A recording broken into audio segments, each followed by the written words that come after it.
ओम शांती.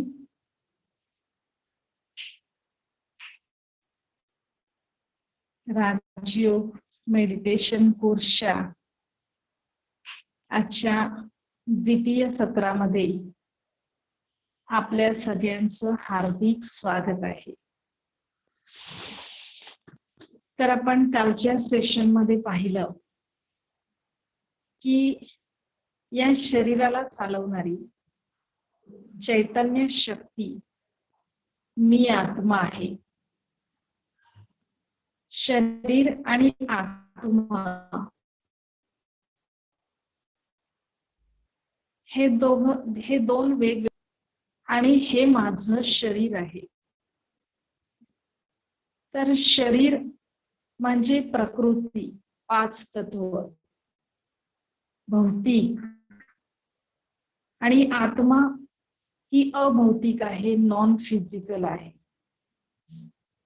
तर यामध्ये सुख दुःख, मान अपमान, निंदा स्तुती या सगळ्याचा अनुभव करणारी आत्मा आहे. या सर्वाचा अनुभव शरीराला होत नाही, तर आत्म्याला होतो. शरीराच्या स्वास्थ्यावर आत्म्याचं स्वास्थ्य अवलंबून आहे आणि आत्म्याच्या स्वास्थ्यावर शरीराचं स्वास्थ्य अवलंबून आहे. म्हणजे या दोन्हीची काळजी घेणं गरजेचं आहे. शरीर आणि आत्मा या दोघांना शक्तिशाली बनवणं गरजेचं आहे. पण समयानुसार आपला सगळा फोकस हा शरीराकडे आहे, आत्म्याकडे फोकस कमी आहे. त्यामुळे जीवनरूपी गाडी आपली नीट चालत नाही आहे. जसं आपण गाडीची काळजी घेतली आणि ड्रायव्हरची काळजी नाही घेतली तर ती गाडी व्यवस्थित चालू शकत नाही. त्याच पद्धतीने आपण फक्त शरीराची काळजी घेत आलो आणि आत्म्याची काळजी न घेतल्यामुळे जीवनरूपी गाडीचा ऍक्सिडेंट होतोय. म्हणजे दुःख, शांती, टेन्शन हे सगळं वाढत चाललेलं आहे. तर शरीराबरोबरच आत्म्यालाही शक्तिशाली बनवणं आवश्यक आहे. या ठिकाणी परमात्मा आपल्याला शरीर आणि आत्मा या दोन्हीच्या स्वास्थ्याचा बॅलन्स ठेवायला शिकवतायत. तर शरीर आणि आत्मा हे दोन्ही वेगवेगळे आहेत आणि त्यामुळे आपल्याला 2 पिता आहेत. एक शरीराचा पिता आणि दुसरा आपल्या आत्म्यांचा पिता.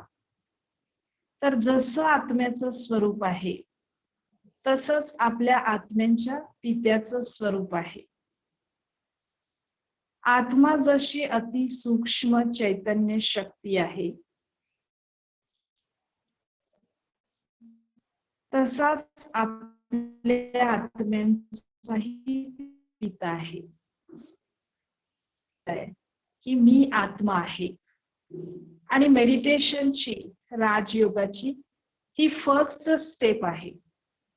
सेल्फ रिअलायझेशन, आत्म अनुभूती, स्व अनुभूती, स्वतःला महसूस करणं. तर आत्मा 7 गुणांनी बनलेली आहे हेही आपण पाहिलं. तर आत्म्याच्या या 7 गुणांपैकी महत्वाचा गुण आहे तो म्हणजे शांती. कारण शांती असेल तर बाकी हे सगळे गुण येणार आहेत. म्हणून म्हणतात ओम शांती, अर्थात मी आत्मा शांत स्वरूप आहे.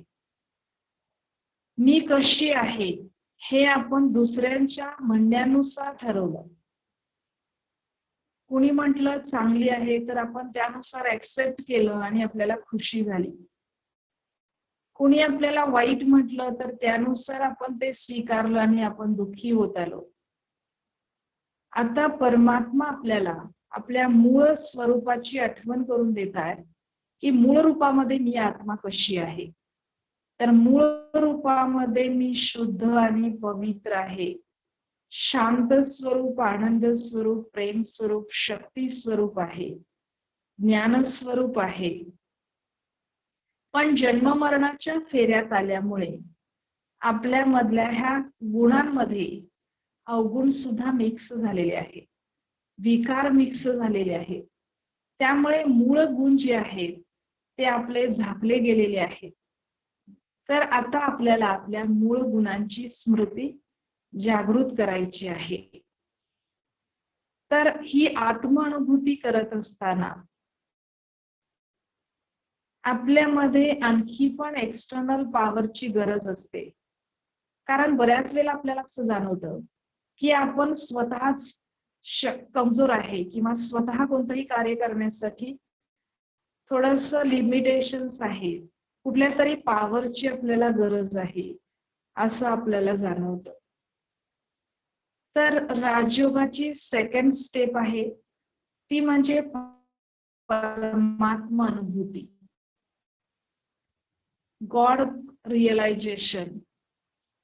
परमात्म्याचा अनुभव करणं ही राजयोगाची सेकंड स्टेप आहे. आपल्या आत्म्याला लागणारी जी एक्सटर्नल पॉवर आहे ती आपण परमात्म्याकडून घेण्याचा प्रयत्न करणं म्हणजे राजयोगाची दुसरी स्टेप आहे. तर शरीर आणि आत्मा हे दोन्ही वेगवेगळे आहेत, हे आपलं क्लिअर झालं. तर आता शरीराचा एक पिता आपल्याला आहे आणि दुसरा पिता आत्म्यांचा आहे. शरीराचा पिता हा शरीरासारखा असतो, त्याच पद्धतीने आत्म्यांचा पिता हा आत्म्याप्रमाणे अति सूक्ष्म ज्योतिर्बिंदू स्वरूप आहे. ते गुणांचे आणि शक्तींचे सागर आहेत, म्हणून त्यांना परम आत्मा म्हणतात. आपल्यासारखीच अति सूक्ष्म चैतन्य शक्ती आत्मा आहे, पण गुणांमध्ये आणि शक्तींमध्ये परम अर्थात श्रेष्ठ आहे, म्हणून म्हणतात परम आत्मा. आत्म्यांचा श्रेष्ठ पिता आहे म्हणून म्हणतात परम पिता. त्यांचं नाव तसं शिव आहे, हे कर्तव्यवाचक नाव आहे. ते आपले परमपिता आहेत म्हणून आपण त्यांना शिव बाबा असं म्हणतो. या शिवबाबांना वेगवेगळ्या नावांनी ओळखलं जातं, जसं ईश्वर, अल्लाह, गॉड, खुदा, ह्या अनेक नावांनी ओळखलं जातं. परमात्म्याची अनेक कर्तव्य आहेत, त्यामुळे त्याची अनेक नावाची गुणवाचक नावं सुद्धा अनेक. शिवबाबांचं रूप आपण पाहिलं ते निराकार आहे आणि ज्योतिर्बिंदू स्वरूप आहे, म्हणजे परमात्मा बिंदू स्वरूप आहे, त्याचबरोबर ते ज्योती स्वरूप आहे. दिव्याची ज्योती जर आपण लांबून पाहिली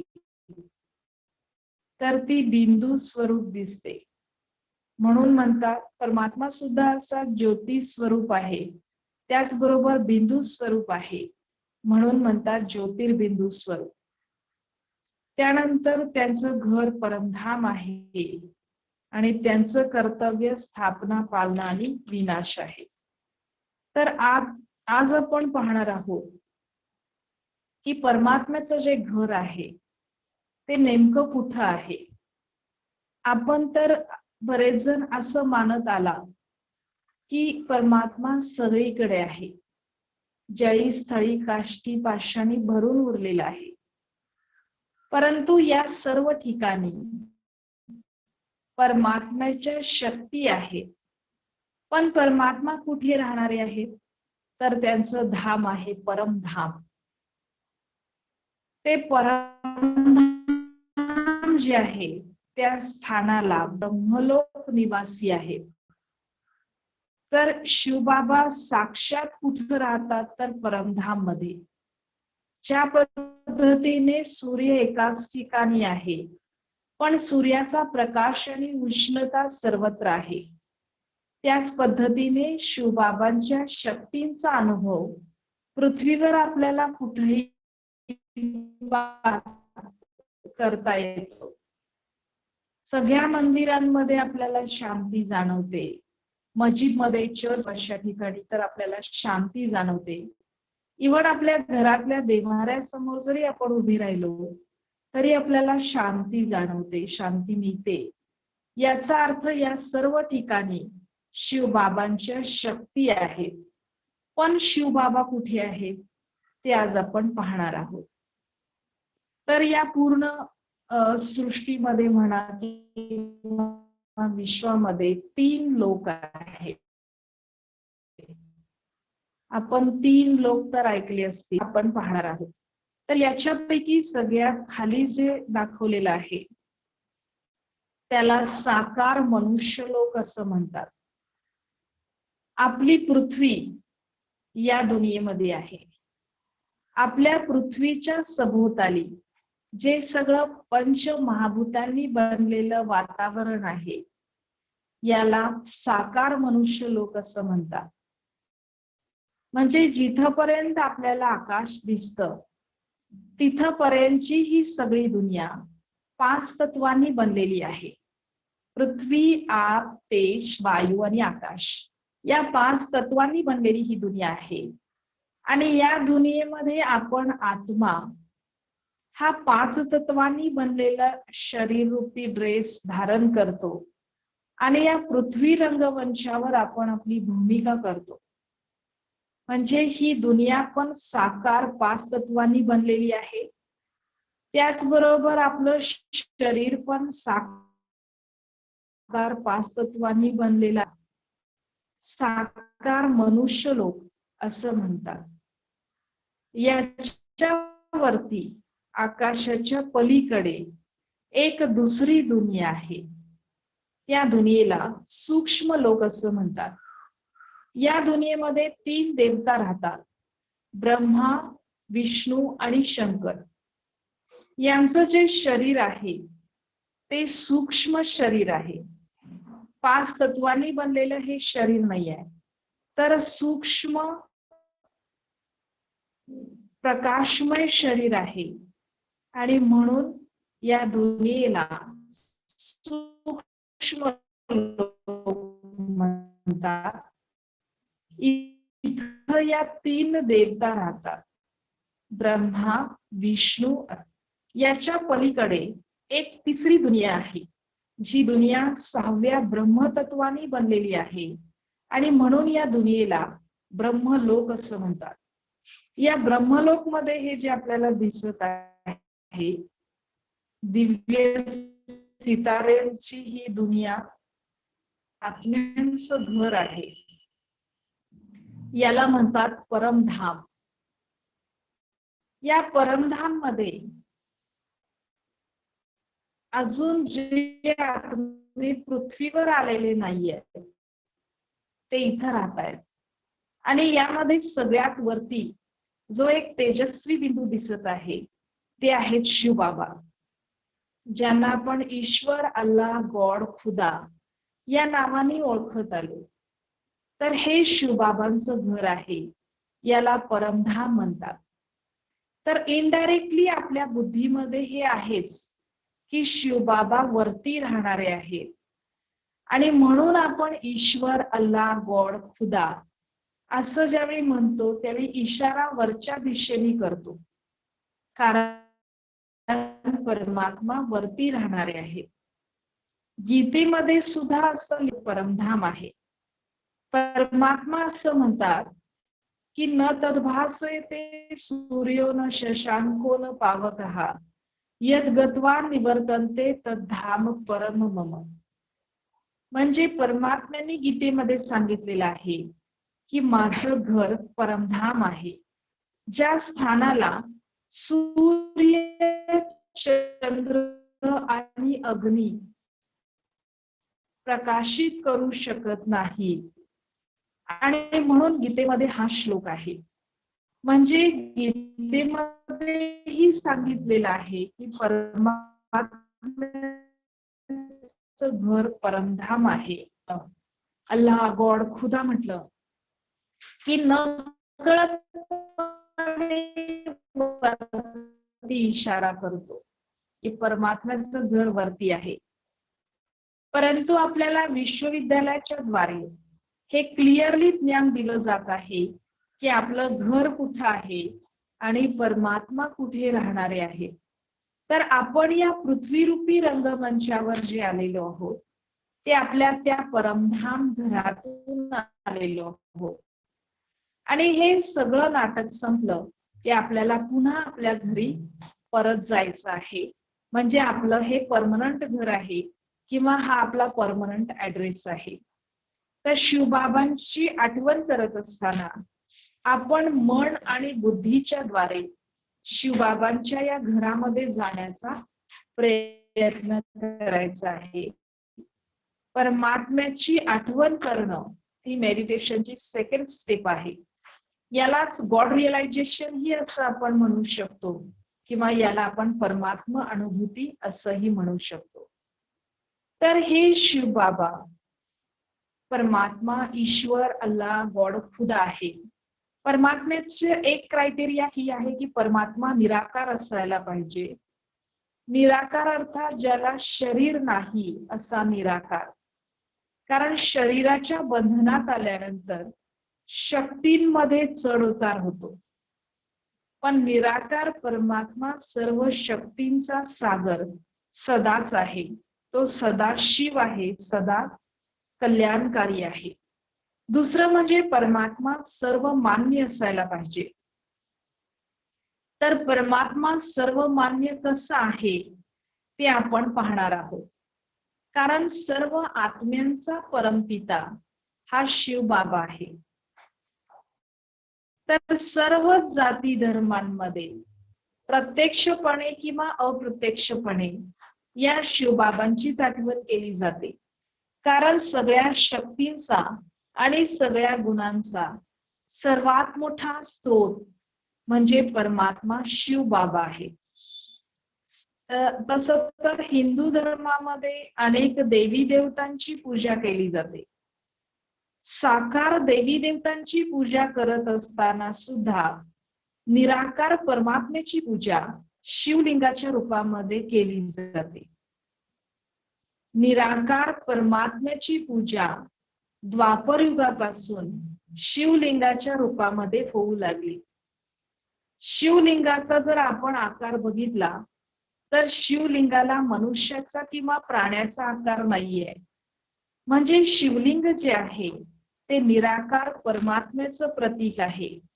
जो परमात्मा ज्योतिर्लिंगम आहे आणि जो परमात्मा मनुष्याचं किंवा प्राण्याचं शरीर धारण करत नाही, त्या निराकार परमात्म्याची पूजा किंवा त्याची आठवण आपण शिवलिंगाच्या रूपामध्ये करत आहोत. परमात्म्याची त्याच्या गुणांच्या अनुसार आणि त्याच्या कर्तव्यांच्या अनुसार अनेक नावं आहेत. त्यापैकी इथं आपल्याला स्क्रीनवरती दिसत आहे पशुपतीनाथ. सगळ्या पशुपक्ष्यांचाही तो नाथ आहे किंवा जे पशूंप्रमाणे बनलेले मनुष्य आहे अशांचाही तो नाथ, मालक, अशा प्रमाणे बनलेल्या आत्म्यांच्या बुद्धी. त्यानंतर आपल्याला दिसत आहे सोमनाथ.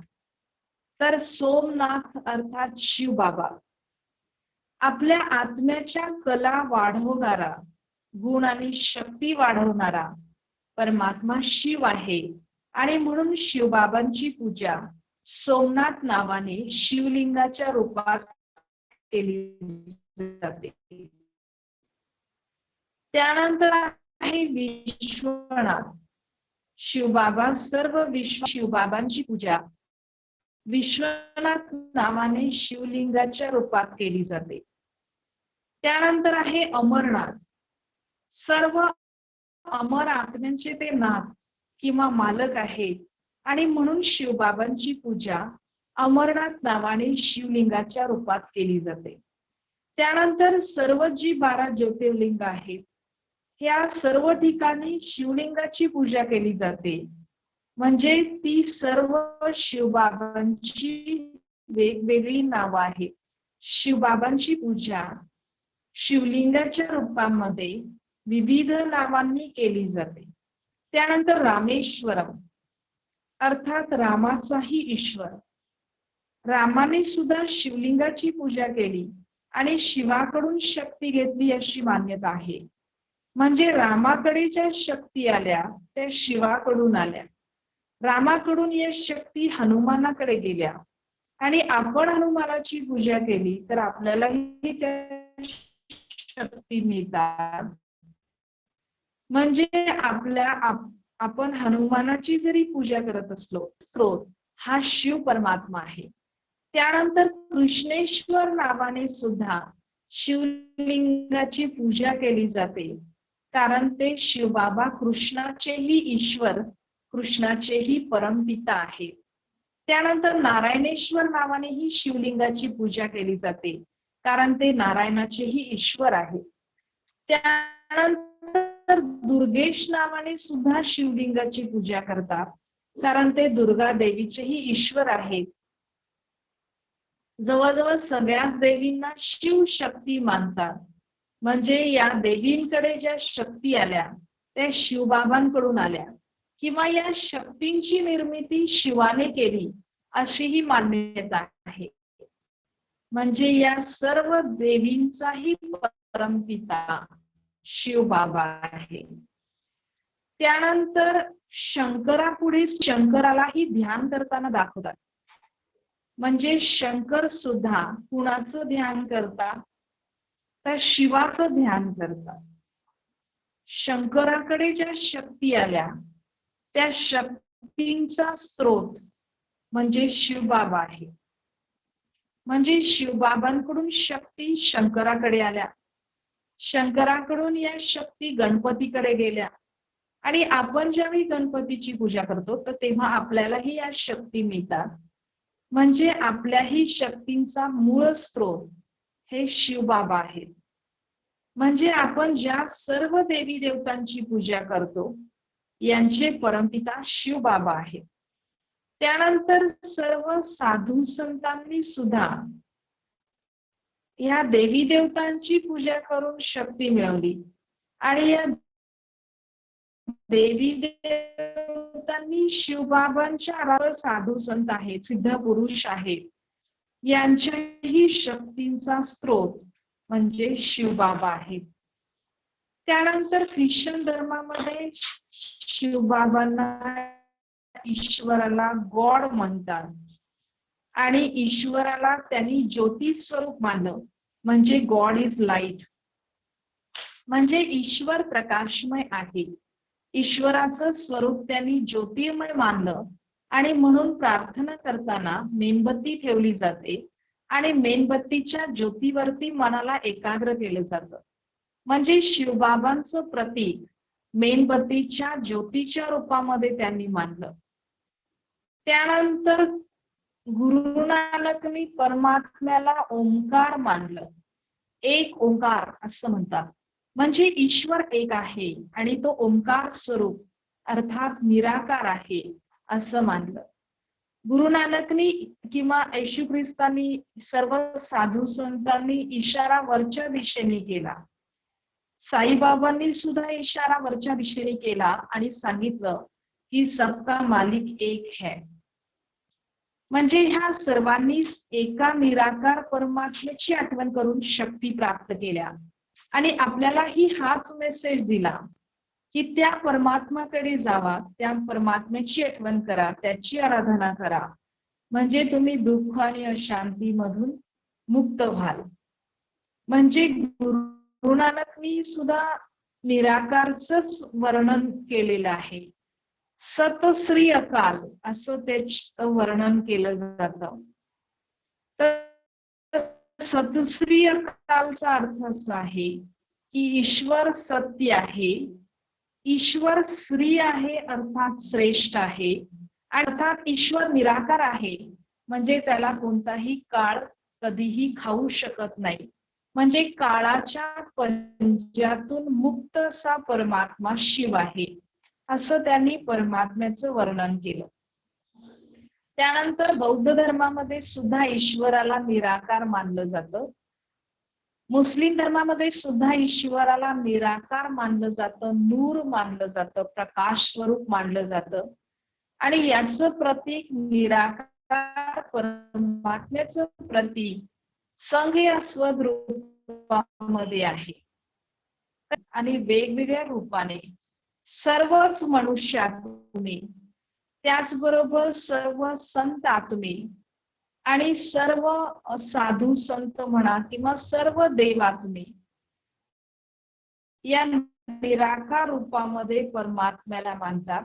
कारण परमात्मा शिव या सर्व आपल्याला ज्या ज्या शक्ती आणि गुण आवश्यक आहेत या सर्व गुणांचा आणि शक्तींचा सागर आहे आणि आपली आत्मा त्याच गुणांनी आणि शक्तींनी युक्त आहे, परंतु त्यांच्यामधल्या शक्ती या सागराप्रमाणे आहेत आणि आपल्यामधल्या शक्ती या घागरीप्रमाणे आहेत. आपण जर त्या परमात्म्याशी आपल्या मनाला कनेक्ट केलं तर त्या शक्ती आपल्यामध्ये येत जातात. जसं आपण ज्या व्यक्तीची आठवण करतो त्यानुसार त्याच्यामधली काही एनर्जी आपल्याकडे ट्रान्सफर होते, मग ती पॉझिटिव्ह असू शकते किंवा निगेटिव्ह असू शकते. त्यात जर आपण निराकार शिव परमात्म्याची आठवण केली तर आपल्यामध्ये शिवबाबांच्या या पॉझिटिव्ह शक्ती ट्रान्सफर होऊ शकतात, कारण शिवबाबा पॉझिटिव्हिटीचा सागर आहे. तर अशा पद्धतीने परमात्म्याची ओळख करून घेणं आणि त्या रूपामध्ये त्या परमात्म्याची आठवण करणं म्हणजे मेडिटेशनची ही सेकंड स्टेप आहे. करायचं आहे. सर्वांनी आहे त्या ठिकाणी थोडंसं ताठ बसायचं आहे. मी आता आपल्याला काही विचार देईन त्याप्रमाणे आपण चिंतन करायचं आहे, पाठीमागे म्हणायचं नाहीये.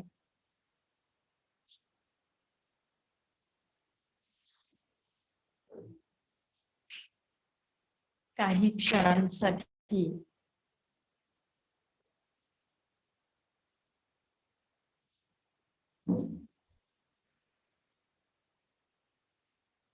आपण आपल्या बाह्य जगातून मुक्त व्हायचं आहे.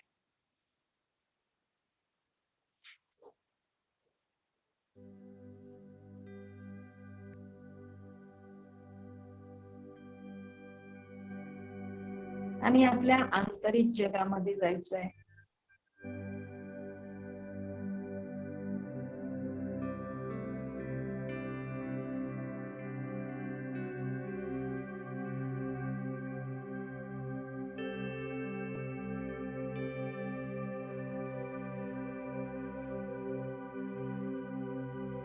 त्या शरीराला चालवणारी चैतन्य शक्ती, मी शांत स्वरूपात्मा आहे.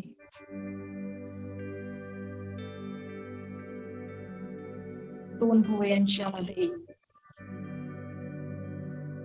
चांदणी प्रमाणे चमकणारी अति सूक्ष्म ज्योतिर्बिंदू स्वरूप मी आत्मा शांत स्वरूप आहे.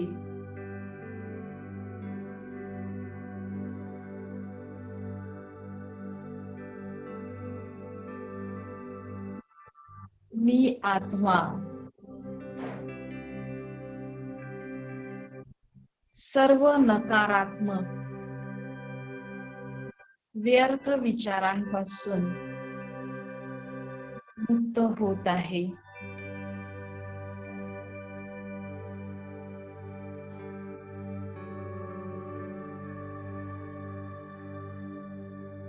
माझा परमपिता परमात्मा शिव बाबा आहेत.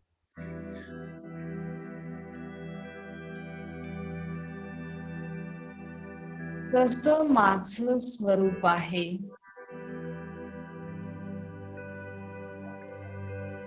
कसं शिवबाबांचं ही स्वरूप आहे.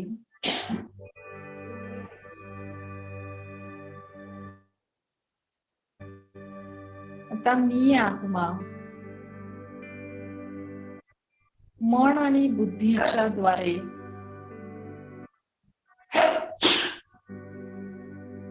शिवबाबांकडे जात आहे. या देहाच्या वर, या घराच्याही वर, सूर्य चंद्र तारांगणाच्याही पार पलीकडे अखंड ब्रह्मतत्वामध्ये आत्म्यांचं घर परमधाम आहे.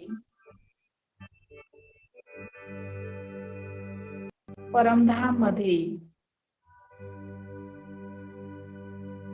सर्वात वरती अति सूक्ष्म दिव्य सितारा आहे. हेच ते शिवबाबा आहेत.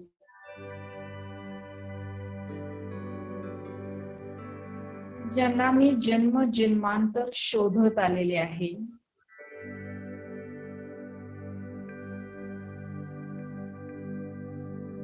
शिवबाबा शांतीचे सागर आहे.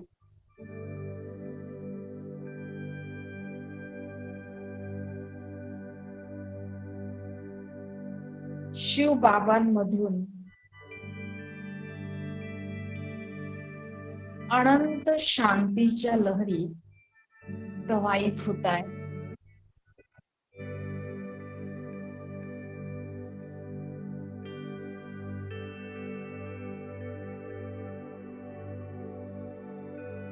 मी आत्मा या शांतीच्या लहरी ग्रहण करीत आहे.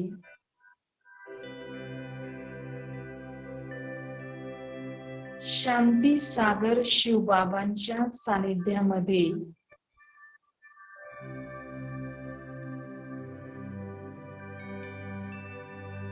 मी गहन शांतीचा अनुभव करीत आहे.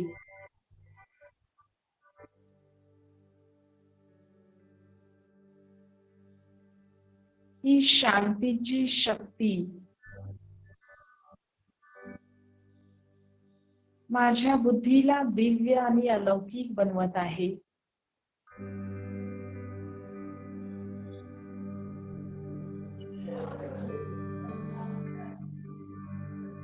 ही शांतीची शक्ती माझी कार्यक्षमता वाढवत आहे.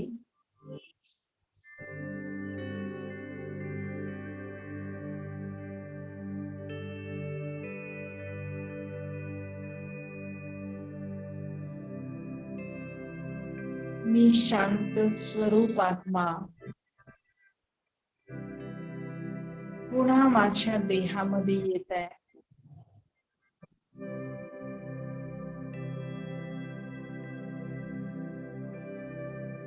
मी शांतीने संपन्न आत्मा आहे.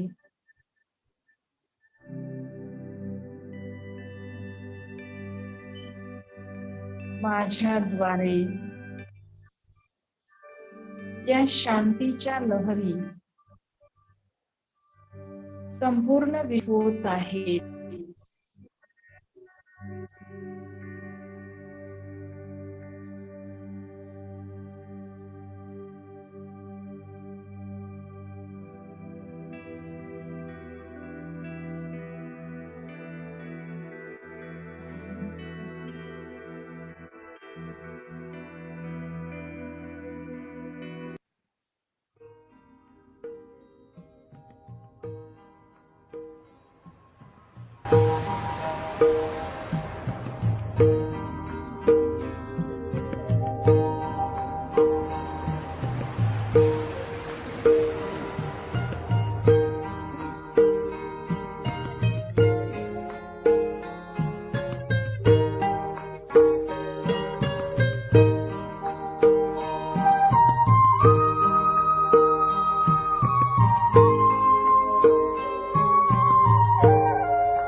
शांति से भर भर नैना, शांति सबको लुटाए,